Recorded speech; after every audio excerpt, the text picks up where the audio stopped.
Bom, então, olá a todos. Meu nome é Cláudia. Eu sou aluna do mestrado interdisciplinar em Ciências da Saúde e estou cursando essa disciplina do professor Paulo, a disciplina de Neuromecânica Básica e Aplicada. Eu vou apresentar um seminário sobre a neurofisiologia da dor.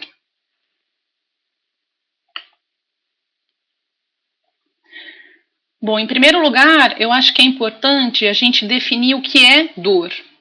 A IASP, que é a Associação Internacional para o Estudo da Dor, ela atualizou recentemente a definição da dor, a definindo como uma experiência sensorial e emocional desagradável associada a ou semelhante àquela associada a dano real ou potencial ao tecido. Essa definição ela foi atualizada após quase 4 décadas. E o que norteou a atualização dessa dor foi, em primeiro lugar, eles tentaram trazer uma definição que fosse comum a todas as condições dolorosas, então, independente da duração da dor e dos mecanismos neurofisiológicos que desencadeiam a dor. Segundo, eles queriam que a definição de dor ela fosse utilizada tanto para humanos quanto para animais. Então, e o terceiro é que eles queriam que a dor fosse abordada da perspectiva do paciente e não dos profissionais da área da saúde.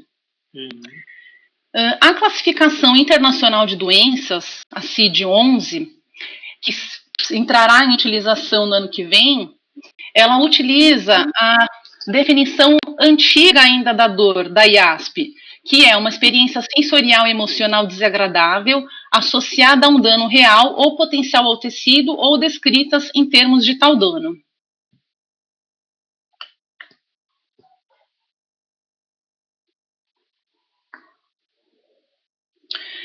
Bom, e como nós podemos classificar a dor? A dor ela pode ser classificada em relação à duração do sintoma e em relação aos mecanismos que a desencadeiam. Em relação à duração do sintoma, a dor ela pode ser classificada em aguda e crônica. Aguda, quando ela durar por até 3 meses, e crônica, quando ela persistir além de 3 meses. Em relação aos mecanismos neurofisiológicos, a dor pode ser classificada em nociceptiva, que é quando a dor ela é causada por uma ameaça ou por um dano real ao tecido. Ela pode ser classificada como dor neuropática, quando há uma lesão ao sistema nervoso somatosensorial. E a dor pode ser classificada como nocioplástica, quando há alteração da nociocepção, mesmo na ausência de uma ameaça ou um dano real ao tecido. Então, a primeira conclusão que nós podemos tirar diante dessas classificações é que dor não é a mesma coisa que nocicepção. A dor, ela é uma experiência sensorial subjetiva ao paciente e ela é influenciada por fatores cognitivos e emocionais. E a nocicepção é o processo sensorial que vai levar a essa experiência sensorial pelo paciente.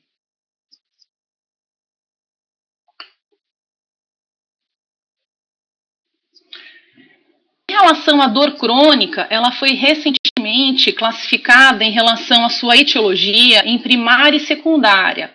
Essa classificação ela foi feita para utilização no CID-11.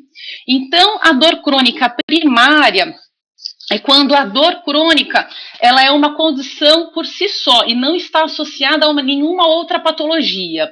E a dor crônica secundária é quando é uma dor, é um sintoma proveniente de uma outra patologia.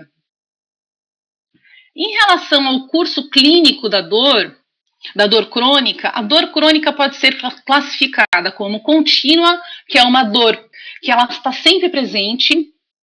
Ela pode ser classificada como dor recorrente, que é aquela dor episódica, então o paciente ele tem momentos que ele não tem dor, e ela pode ser classificada como contínua mais flare-up, que ela é uma dor que está sempre presente, porém ela tem momentos de exacerbação.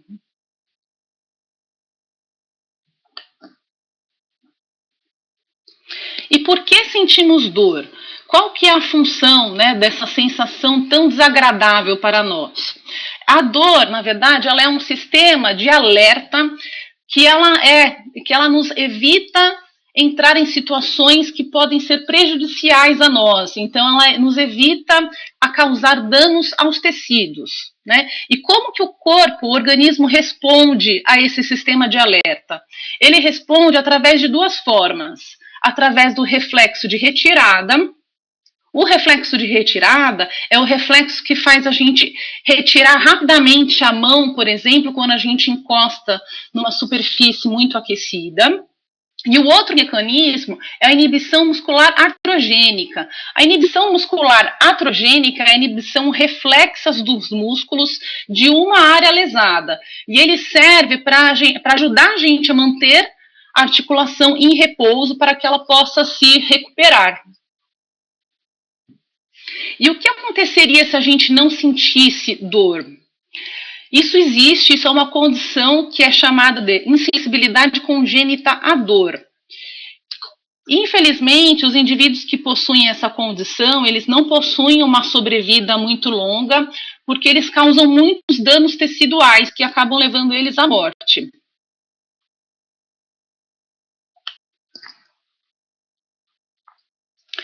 E o que são os nociceptores? Os nociceptores são terminações nervosas livres, não mielinizadas, que quando estimuladas podem levar à experiência da dor. E existem alguns tipos de nociceptores. Temos os nociceptores térmicos, que vão responder ao calor e ao frio extremo. Temos os nociceptores mecânicos, que vão responder à pressão intensa. Os nociceptores químicos, que vão responder a mediadores químicos inflamatórios, por exemplo. E temos os nociceptores polimodais, que vão responder tanto a estímulos térmicos, mecânicos e químicos. E esses são os mais frequentes no organismo.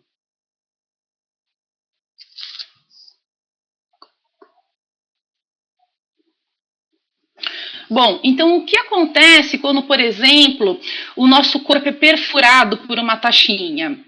A lesão tecidual, ela vai causar uma cascata de inflamação, que é a liberação de mediadores inflamatórios para trazer as substâncias necessárias para a reparação do tecido e a cicatrização.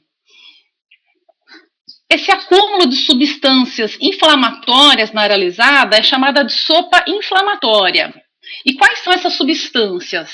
Nós temos as proteases, que são substâncias liberadas por essas células lesadas e elas participam da formação da bradcinina. A bradcinina é uma substância que despolariza diretamente o nosso receptor. Nós temos também a liberação de ATPs. Os ATPs, eles despolarizam os canais iônicos dependentes de ATPs. Nós temos a liberação também de fosfato. Os fosfatos, eles despolarizam os canais de extravasamentos, né, de fosfato. Nós temos a liberação da histamina. A histamina é liberada pelos mastócitos. Os mastócitos são as células do sistema imune residentes, então elas estão presentes já no local e causando a liberação da histamina. A histamina, por sua vez, ela é responsável pela vasodilatação, que vai fazer com que outras células do sistema imune cheguem à área lesada para causar a reparação e a cicatrização tecidual. Além disso, a gente tem a liberação da substância P, que é secretada pelo nosso receptor e vai levar à liberação da histamina também. E além disso, nós temos as prostaglandinas, que são produzidas pela degradação da membrana celular e pelo glutamato, que é o principal neuroreceptor dos nossos receptores.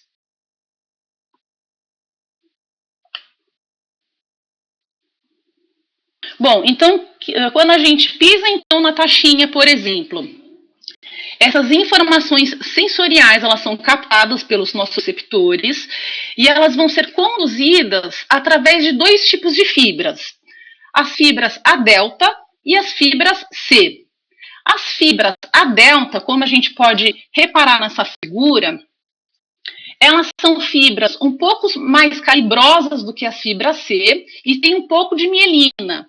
Portanto, as fibras A delta, elas conduzem as informações sensoriais um pouco mais rápido que as fibras C. Então, as fibras A delta, elas são responsáveis pela dor rápida e aguda. Então, as fibras C, elas são fibras super finas, não possuem mielina e, portanto, a condução dos estímulos sensoriais são lentas. Logo, ela é responsável pela dor lenta e contínua.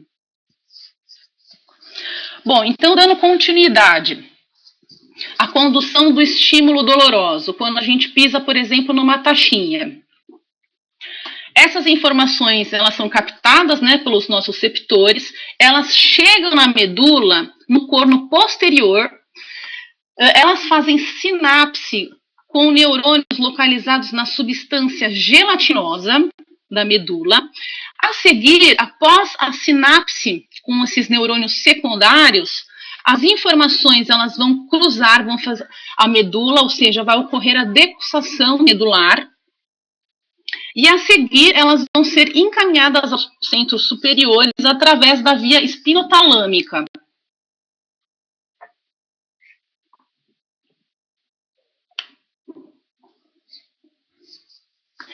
Então, quando essas informações chegam nos centros superiores, elas vão fazer sinapse com neurônios localizados no tálamo, principalmente no núcleo ventral posterior. Além disso, elas também vão fazer sinapse com neurônios localizados nos núcleos intralaminares. A seguir, essas informações serão conduzidas ao córtex somatosensorial, onde elas vão fazer sinapses com os neurônios de terceira ordem e vão traduzir as informações de dor. Então, tanto em relação à localização da dor, quanto à intensidade da dor. Além disso, além do córtex somatosensorial, existem outras áreas do cérebro que também estão associadas à interpretação da dor. E elas são as áreas que vão dar à dor um componente afetivo, emocional da dor.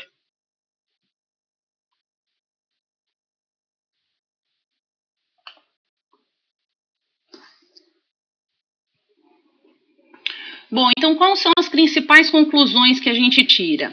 Primeiro, que dor é diferente a nossa acepção. Dor é uma experiência que é realizada pelo paciente, que é diferente da nossa acepção, que é todo o processo físico envolvido, que vão levar essa experiência subjetiva de dor. A dor ela é essencial à sobrevivência do ser humano, pois sem ela a gente estaria muito predisposto a danos teciduais. E como a dor ela tem esses componentes afetivos e emocionais, o tratamento dela deve ser multidisciplinar. Então a gente deve abordar tanto o componente biológico da dor, que pode ser abordado tanto a nível central quanto periférico. Além disso, a gente tem que abordar ela de forma psicológica e social.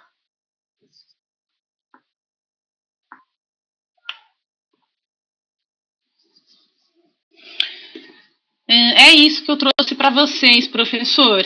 Obrigada, peço desculpa que algumas coisas se deslocaram, né, na apresentação dos slides.